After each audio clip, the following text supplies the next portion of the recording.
This does not really make sense with what's happening. Because the way it's written, my family should absolutely love what's happening. Yeah, we've maxed out the little one. But Dad hates us now. Dad totally hates us. Which doesn't really make sense to me. What do we want to do today, son? Let's go for a stroll. I hate your fucking guts.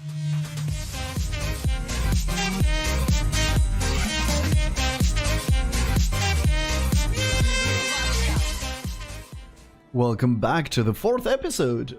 Or the 5th? I think it's the 4th episode of this Let's Play. In the last episode, we made everybody hate us, basically.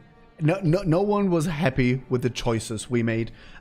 We also allowed the police to use deadly force, which... There was a massacre and our family didn't talk to us anymore. We also sent our family tutor to prison. So, you know, there's issues going on. That guy was also very unhappy because I didn't murder our family tutor. Because he wanted to see him guillotined. So yeah, there's a lot of hate going around right now. Our young son, for some reason, still likes us. We are still positive with the revolutionaries, and we are decent with the common folk, I guess. We've sent 3 people to prison and acquitted 1. All right. Our family wants to see this guy's head, as does the common folk. The revolutionaries want to see him in prison. We know what the judges want. Let's see what this is about. This is from Fabrice Poli. In the dock, he's accused of treason and corruption. In the dock sits Mathieu Burel, the former commander-in-chief of the National Guard. The defendant stands accused of causing the death of 34 people who took part in the demonstration against monarchic authority. Around 3 p.m., 2 spontaneous groups of protesters stumbled upon each other in one of the streets, leading to Place Vendôme. A quarrel broke out between the supporters and opponents of Citizen Capet. With both sides engaged in a heated argument, none of the involved parties managed to gain the upper hand, and they quickly resorted to name-calling and public threats. Soon after, a National Guard detachment, led by the defendant, arrived on the scene. According to the eyewitness testimony of Blaise Fossé, Commander-in-Chief Mathieu Burel stood himself between the 2 groups, alone, and attempted to talk sense into them. He was quickly shouted down by the protesters. A few of them vocally accused the Commander-in-Chief of violating the freedom of speech. A rock flew over Burel's head. He then walked up to the regiment that until this point had stood away from the crowds. The commander-in-chief ordered them to load their muskets and aim at the protesters. He shouted to the mob that they should leave, which the people of France of course ignored. Then, as Fossé testified, another rock barely missed his head. This time it managed to hit one of the soldiers in the chest, leaving him breathless for a moment. Burel ordered the troops to fire. Bullets reached 34 people in total on both sides of the protest. During his arrest, Burel tried to explain that he had the tribunal's opinion, which stated he could use force if needed. He tried to defend himself with similar opinions from the convention. Prosecutor Tinville did not care for such explanation, and his fiery speech convicted the deputy to dismiss him. Now he is trying to convince the judge to impose an additional punishment.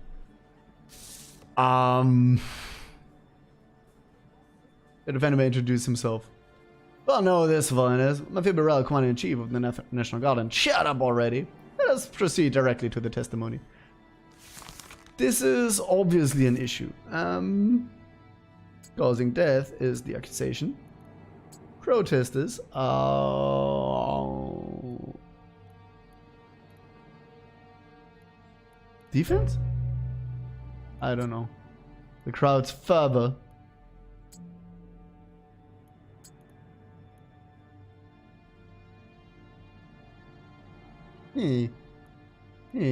Freedom of speech. Accusation is recklessness. Accusation and cause of defense? No? God, injured soldier would be bad. Order to load muskets is cause of event.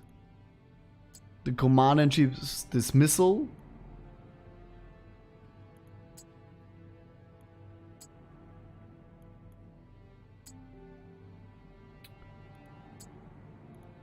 That's a toughie. That is a toughie.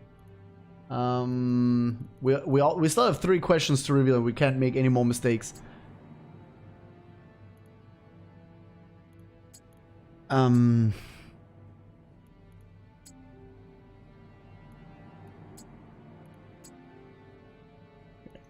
question we don't have. Oh, we got all the questions.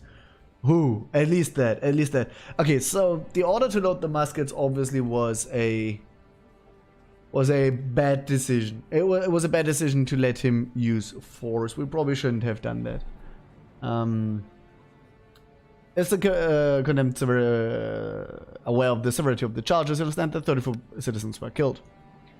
Those that were killed were aggressors who derated to attack a soldier. All 34 of them? No, he was hit by a rock thrown by a single person, but before another rock flew over my head, I had reason to believe that the mob would become violent. But that's exactly why you were sent there, to prevent violence. And they did. Several people died, but the rest of the citizens are safe. This commander-in-chief is a real piece of work. He's not commander-in-chief anymore, still a bastard though. Summon the witness. Please introduce yourself. Blaise Fossé, Monsieur le Judge. I am a simple citizen to confirm being a witness to the events that are the cause of our gathering today. Yes, I was a witness. I mean, I was there. I saw everything, and I want to talk about it. I really do. Please tell us if you saw exactly how the accused acted. Yes, of course. That's why I'm here. I saw it. The captain, he's a captain, right? Go on. He stood between the people and started yelling at them. If someone came up to him, he pushed them away and made threats, shaking his fist, but I think he meant well. Why do you think that? I don't know, just a feeling I had. Who attacked first, the crowd or the guard, and what did the accused do when the first body fell? This is actually very important. I'd say the crowd. They threw something at that poor soldier. And after that? Well, they started shooting. But there was no order. I didn't hear any orders. It was loud and it all happened so fast. Does the accused not think that the order to load the muskets may have been issued too early? Why? Because it would have further aggravated the crowd that was already outraged. The people of Paris have an ugly history of impaling heads on spikes. I had a sizable mob before me that was quite obviously ready to attack us at any moment. No, the order was not issued too early. More than that, we should have started shooting as soon as we arrived instead of wasting our time trying to calm them down. Okay, I don't agree that loading the muskets happened too early. That's stupid, because that takes a while. Like, you want to be ready. This, however, is also not a correct statement. Like, you shouldn't get there and immediately start shooting, and that's why I was so hesitant to sign that order, because I was afraid that this is what he would do.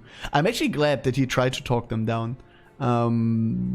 That does make it way better in my head. If he had done this, it would be easy. I'd say guillotine him. So I believe in brute force rather than diplomacy.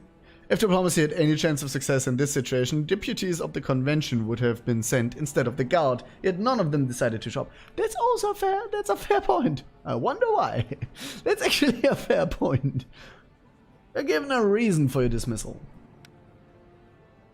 Multiple reasons. I will not address all of them, but the one that wounded me the most was my supposed incompetence. You caused the death of many people have died during the revolution, and yet the murderers are members of the convention. The murderers are members of the convention, or judges of the tribunals.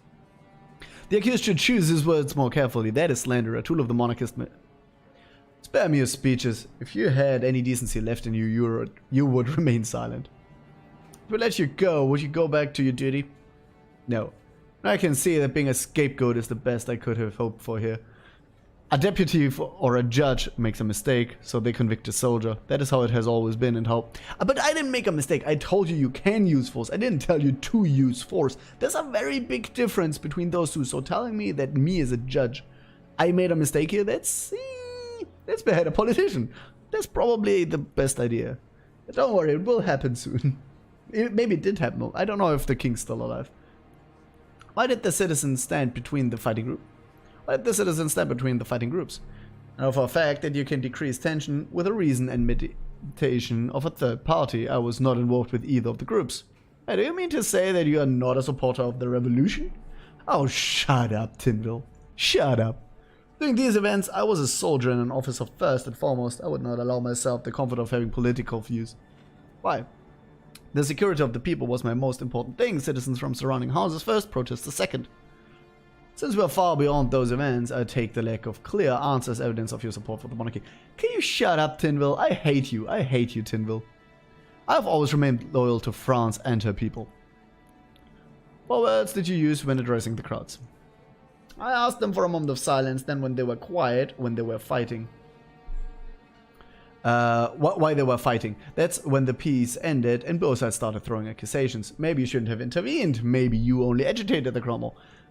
Tinville, I thought I'm the judge. Why are you constantly talking? I thought you're an observer. Wasn't it that you were supposed to observe me doing my job properly? Because it feels like you're trying to steal my job, you little dick.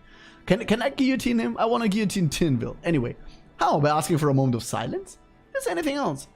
I was trying to shout over the crowd. Someone accused me of being a spy, trying to silence them and suppress their freedom of speech. Well, was that your aim? I was to prevent bloodshed, as you can see. It was impossible.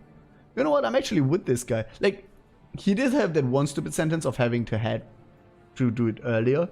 But other than that, he seems very reasonable here. And okay, the mob obviously is out for blood. I don't know why my family is with the mob. I don't know why my family is with the mob here. But, yeah. How was one of your soldiers injured? He was hit in the chest with a rock. He fell and for a moment could not catch his breath. Did you try to calm the crowd after the incident? Prosecutor, you must be joking. Why do you say that? They wanted blood, their own or ours. It did not matter. They just wanted it spilled. You gave them what they wanted. I had good reason and a document in my hand. I was also responsible for the lives of my subordinates. You chose to take people's lives. Did that document come from God? It came from me. I am your God. Did you see? Also, you're not. What do you mean? Did it come from God? It came from the law. And as we've learned on our last trial, this court stands higher than God. We've had that in the last trial. Remember, we sent someone to prison because he thought otherwise.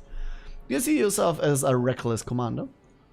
No, I think I am calm most of the time. It comes with age and experience. Yet you stood between two hostile groups without any guards. That indicates something quite different.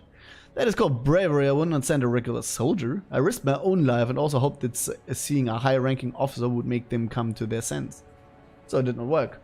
No, it had the opposite effect. There is no way I could have expected the outcome. But we were there to expect exactly such an outcome. During our arrest, you said that you were given official documents issued by... Monsieur the Judge, may I interrupt? That line of defense is pure nonsense. Why is that? I brought the document myself to be signed by this judge. He signed it. He gave me the right to use force in case of immediate danger from the protesters. You killed 34 people. Would you rather there were hundreds of dead soldiers and protesters, with the rest of them still fighting each other? I had good reason to use force, and the fact that I am standing here, accused only, confirms that the judge present here and the deputies of the convention are merely looking for a scapegoat. Nonsense, the convention would never. Here's the document sent by Judge Alexis Fidele and the head of the tribunal, Raymond Devoyer. Two judges confirmed my right to use weapons. It was a recommendation for the convention so they could write up such law. And I recommended that you release me and sentence these judges to death instead. He's right, you know. You know, he actually is right. He actually kind of is right. The obvious problem is the common folk want the death penalty. Our family wants the death penalty, and our family hates our guts. They hate our guts so badly. It would really help to vote with them. As does the jury. The revolutionaries want to see him in prison. And if I'm being completely honest, I think I want to see him acquitted. Like, I think justice would be to acquit him of it. Yes, he did give the order, but he was acting by the documents I gave him. He was acting out of fear because the mob was turning on him. He didn't go there with bloodlust. He didn't go there as a death squad trying to shoot Parisian citizens. You know what I mean? He went there to calm it down, and he failed calming it down. The mob turned on him and they started shooting, and 34 people died. That's true. But if he hadn't shot and if we hadn't allowed him to shoot, probably we would now be talking about citizens that murdered policemen. You know what I mean? Or soldiers. You know what I mean? Like, someone was... He's probably right. Someone was about to bleed that day. So I think he's kind of innocent. Like, I think he was actually defending himself. I think he was doing his best.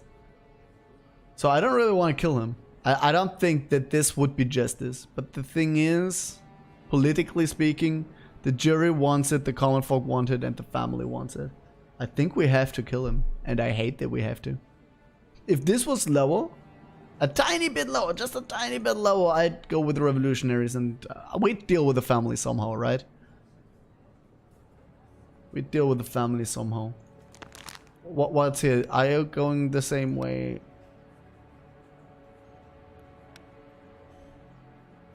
Actually, the death penalty makes them... I wish this was numbers, because I know it is numbers. I think that's the same amount, actually. Here we get a little bit less plus than minus. This looks pretty equal to me. I think we'd get the same amount of plus as we'd get minus. Problem is, again, the revolutionary is low enough that if tomorrow we don't vote with them, they might be murdering us. So if we do go for the death penalty, we kind of are locked into doing whatever the revolutionaries want tomorrow. That is an issue, but I think it's better to vote with our family, the common folk, and the jury. So I'm sorry, man. I really am, and I feel responsible because I think it's I did this when I signed it, but then you don't know what would have happened if I hadn't signed it. Like probably we'd be talking to whoever murdered him because he didn't defend himself. The defendant confessed to the crime. Yes, he kind of did, didn't he? What was the reason for the commander's resignation? Well, no, it wasn't his resignation. He was relieved of his duties. Blas Van Dom it was, right? I think it's Blas Van Dom. Is the defendant a monarchist? No. And I think it's Blas de Vendôme. Yeah, it is. Alright. He's not a monarchist. I mean, he didn't specify if he was. He said he was unpolitical that day, but that's literally no reason to believe he's a monarchist. And I think we're gonna have to kill him. And I hate that we have to do that, but we really have from the political pressure, our family pressure, and because the jury wants it. God damn it. God damn it. So we did kill him in the end. That's garbage.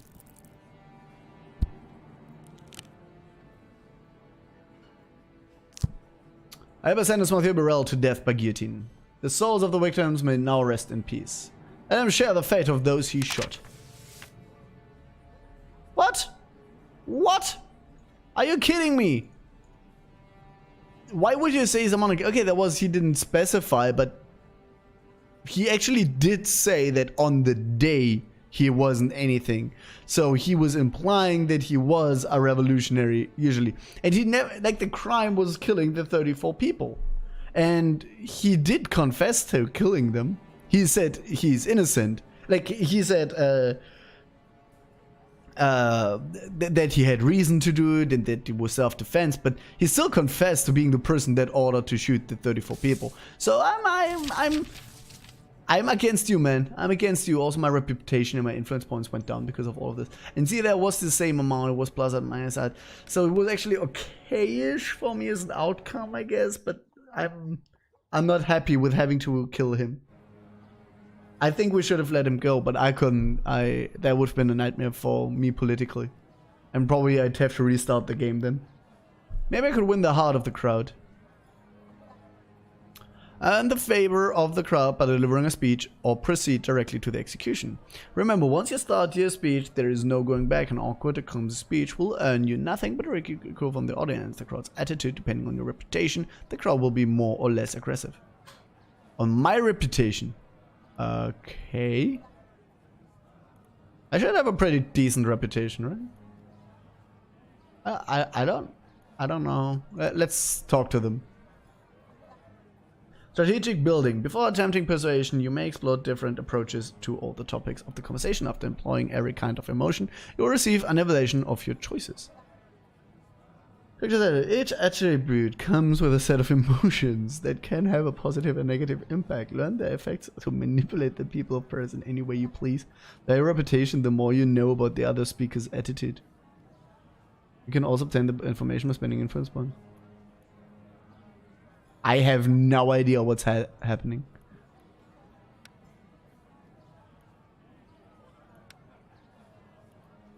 Attached, bullheaded. I don't understand. Okay. Choose an approach. We're gonna talk about the crime. Aggressive, because he murdered 34 people, right? We're gonna talk about the defendant. We're gonna try to manipulate them when talking about the defendant. And the revolution we are gonna be humble about. Let's prepare that. Wait, is that again crime? Aggression. Beginning would almost be upon such a hideous deed demands torture. Should we torture him? Manipulation. Will you just stand there and allow criminals to tell you what to do? And humiliate. The old system has to fall. There is no other way. You are the sovereigns now. Success. Reputation +3. Right. I'm gonna be honest, I don't fully understand how this mini-game worked. Your scapegoat will die so that you can walk free. I wonder if your conscience will let you sleep at night. Actually,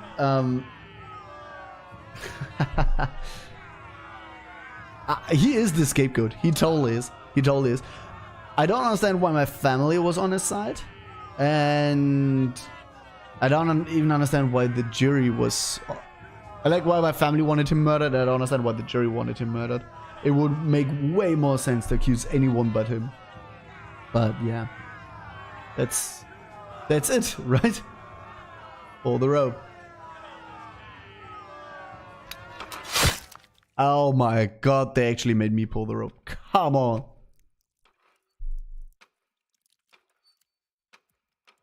They look a little bit too happy about this. They all look at them grinning. You just saw someone's head cut off. It's ours. There can be no more demeaning experience for revolutionary Paris than the escape of Citizen Capet. That's the king, for those who don't know. He's now called Citizen Capet during his trial. So we are in 1792, I think. He escaped, slipped right from their hands, and the revolution now seems feeble and weak. The people resemble a child that could easily be duped by anyone. However, the Republic quickly composed itself thanks to a postmaster and his people who were able to catch the fugitives escaping to Montmedy. Ordinary citizen led to the fall of a monarch. You will have a chance to serve the Republic as well, for Citizen Capet will face the tribunal tomorrow. You will choose how you will be remembered, as a traitor and a coward, or as an unlucky statesman. If it were for the prison guards to decide, there would be only one outcome. Do we let the king be beat up in prison, or leave him alone until the trial? Leave him alone until the trial, no. Okay, I don't... No, we're not beating up a king before the trial. Also, am I really going to be the judge that passes judgment on the king? It feels like that should be Robespierre himself. Like, why am I the judge? Am I the only judge left in France? I thought I'm a lowly nobody judge, it said earlier. Why am I the person that has to choose that? Choose an action. Okay, welcome to tomorrow's trial. We are going for the king tomorrow. We probably want to do that, but we have to get our relationships with our family back in order.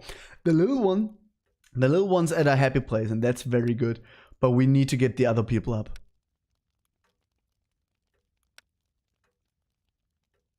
Sorry, old man. I'm taking my family on a family stroll. It will probably max out Frederick, so I don't have to care about him anymore, for a while at least. And it will help with the other two, and then I'm gonna have to find a way to make daddy happy. But for now, I think that's the only way. You take a family for an evening stroll around Paris. We'll let your father stretch his old bones a little. But again, it sounds like I'm doing something nice for my dad, but he's the only one that hates this. This does not really make sense with what's happening. because the way it's written, my family should absolutely love what's happening. Yeah, we've maxed out the little one. But Dad hates us now. Dad totally hates us. Which doesn't really make sense to me. What do we want to do today, son? Let's go for a stroll. I hate your fucking guts. Like, really? Really? Okay, guys. That is going to be the end of this episode because before us stands a king. And we need to pass judgment on the king. This is also new. We're gonna have to figure out how that works. We're gonna do that in the next episode. I hope you guys had a good time, and I'm gonna see you guys around, okay? Have a good one, and I'm gonna see you on the next episode. Bye bye.